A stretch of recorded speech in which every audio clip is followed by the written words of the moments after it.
Hi everybody, I'm Jack and this is Raw Tropical Living. Thanks for joining me today. Got back from Pensacola kind of early. Just really didn't have anything I needed to do on a Sunday afternoon down there, so I just headed home and got back about 30-40 minutes ago. Gonna just chill and enjoy the rest of what's left of the weekend and look forward to a spectacular week. Hope you do the same. I want to talk about today my thoughts on raw food diet, health, and disease. I do videos every day, so if you haven't already subscribed to my channel, I'd appreciate if you'd go ahead and hit that subscribe button now, then click on the little bell and send notifications. I'm telling you, YouTube's got stuff going on all the time. I'm pretty sure they're kind of got that snafu again of like people being unsubscribed, so make sure you do that. Not just on mine, that's just a public service announcement for you, so you can check all your channels that you're interested in following.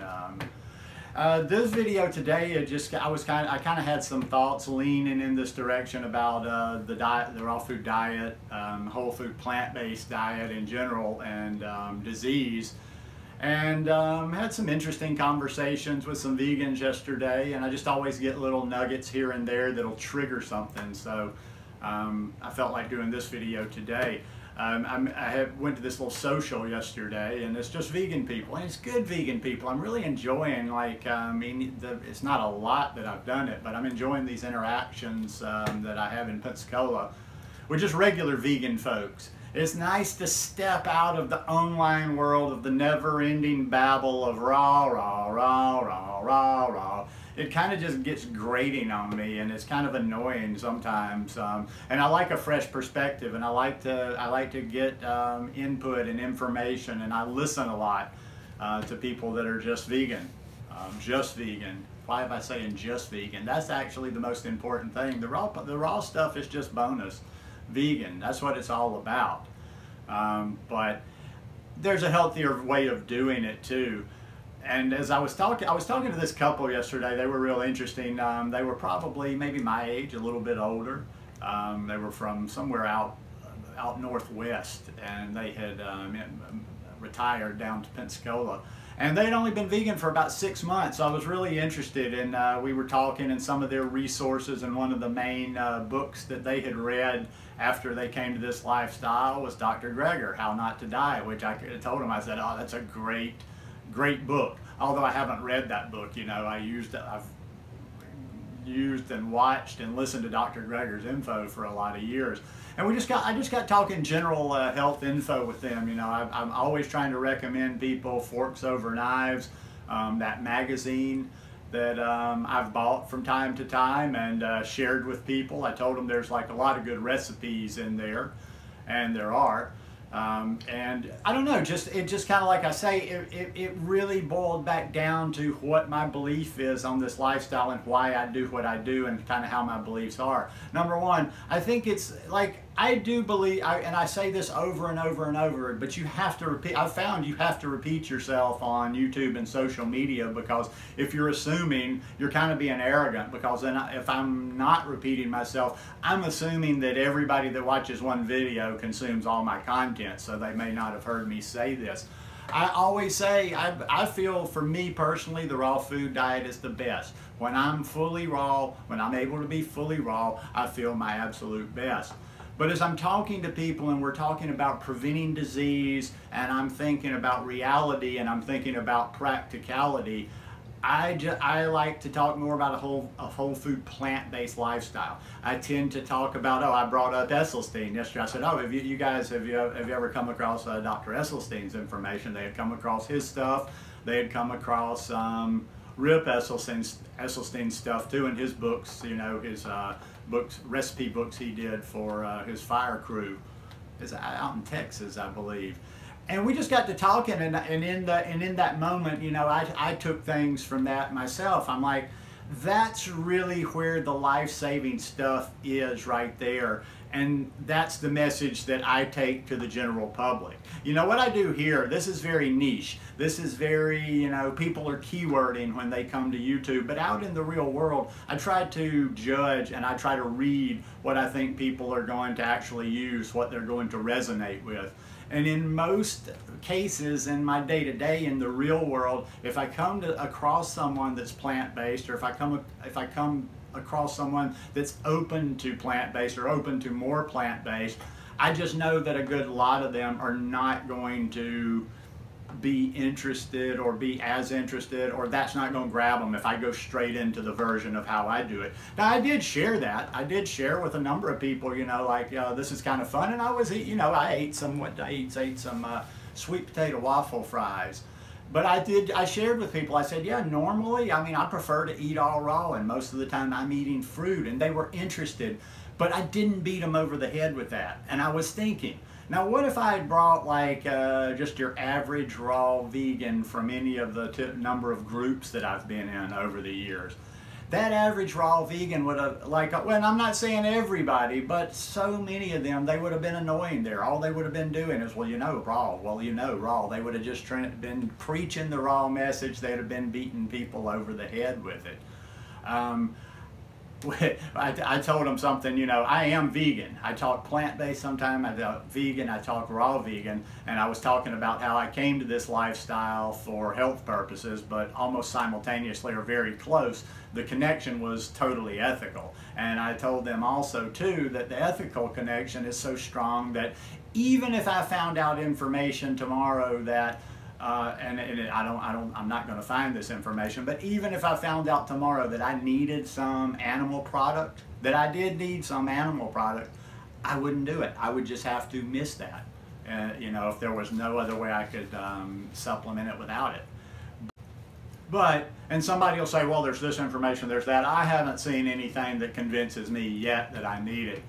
Also, too, we got talking about, and this does relate to things I've talked about here about the raw part before, about how I'm not one of those people that's always sure, and I'm telling you, you know, am I one of the only YouTubers, am I the only person out there that doesn't tell you this is what you need to do, that there's not sure? Because I don't know. I don't know. I don't know. I would never tell y'all that, oh, the way I'm doing this, look at what oh, this is how you do it. I probably am missing some things. Remember I said that in a video recently. I may be missing out on some stuff. I may not be doing this right. This may not be good that I'm doing. This may not be good. But I'll tell you something. I will take my chances with what I'm doing. I'll take my chances with what I'm doing, because nobody will say that to the person in the normal world, quote unquote normal world, that's eating through the drive-thru 3 or 4 times a week. There, you know, a standard American diet, we eat even people that have embraced this lifestyle but still worry about, am I getting enough of this, I'm getting enough of that. How many years did you eat that garbage on a standard American diet? I mean, you may not have done it as long as me, but I ate it for 48 years. So I know that even if I'm not doing the plant-based lifestyle right, I will take my chances that I am better protected against disease and illness than I was when I was eating a standard American diet. And most of that comes from a whole food, plant-based diet, no oil, lower fat, without the salt, period. Now, yes, you get added benefits from eating raw. The more raw you eat, the more fruit you eat. But the base plan of a whole food plant-based diet is life-saving stuff. And that's the stuff that's going to get the most people. I say this over and over and over and over. People can go, like, there's a progression to this. Don't try to preach this hardcore message. That's all I'm saying. Let's bring people in and take them step by step. Let's get them to just being plant-based, even if they're doing a garbage version of it. Because they're plant-based, they're vegan, they're not hurting the animals, they're not hurting the planet. And unless they're just doing an absolute horrible version of it, they've probably improved their health a little bit. So let's get them vegan, let's get them plant-based. After we get them there for a while, they're kind of used to that. Let's take them over to that next level. Let's get them into the whole, like the clean version of it. What most people call it. People like sometimes want me to define that. Doesn't everybody kind of have a rough version of, like, clean can be different to different people, but we all kind of know what I mean, and like the way the Dr. Gregors and the Esselsteins and T. Colin Campbell's, the way those people do that lifestyle, you know, with the, is it called the SOS? lower on sugar. Well, we eat the sugar with the fruit, but you know what I'm talking about. Lower salt, low salt, no salt, low fat, no oil. Those are the bases right there. So let's get them there. And then if they're doing that well, then we can introduce them to a raw food diet. But like, we're not getting brownie points. We're not getting paid for each new recruit we bring in. So that's just kind of my take on the whole thing, and that's why I try to move like I do in the world and in the plant-based world. It's just practicality more than anything else. And I'm jumping around with this today because I had a lot of different areas I was thinking about. I was thinking about my personal, I was thinking about how I share it with people. But I'm going to double down on it. After 6 years, I believe, and I don't believe it makes us bulletproof necessarily.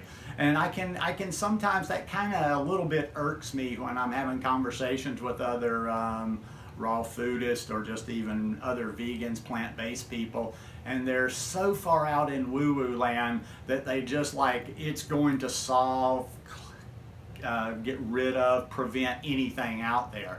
It may just be the cynic in me, but I'm not ready to go that far. I'm not ready to say it makes us bulletproof and we can't get sick, we can't get something life-threatening with it. But, and here's the big but, and the finish here is I believe this gives me the best chance. That's how it boils down to for me. I believe whole food, plant-based lifestyle, for me, the more raw fruits and vegetables, lots of fresh stuff, gives me my best chance of not getting cancer, of not getting heart disease, of not developing, you know, some sort of health condition in the future to where I can't live a vibrant life. I mean, I'm hoping that everything I'm doing, I don't really know how long I'll live. You know, it's not really about living to some long super age to be able to say, oh, he lived to 100. I just want to be vibrant and as close to what you see now my whole life. I know I'll slow down a little bit, but I want to be able to get it. You know, if I do live to be 89, 90 years old, I want to be out there every morning and afternoon walking. And I might be just a step or two slower, but you know, I want to be vibrant. That's what it's all about, and that's my 2 cents worth. I believe in this lifestyle, and I believe in sharing this lifestyle in a manner that is going to reach and help the most amount of people. Plain and simple for me. Anyhow, hope you guys enjoyed this video today. Hope it wasn't too rambling. I hope you're able to take something from it. If you like it, please give me a thumbs up, and I will see you again tomorrow. Peace.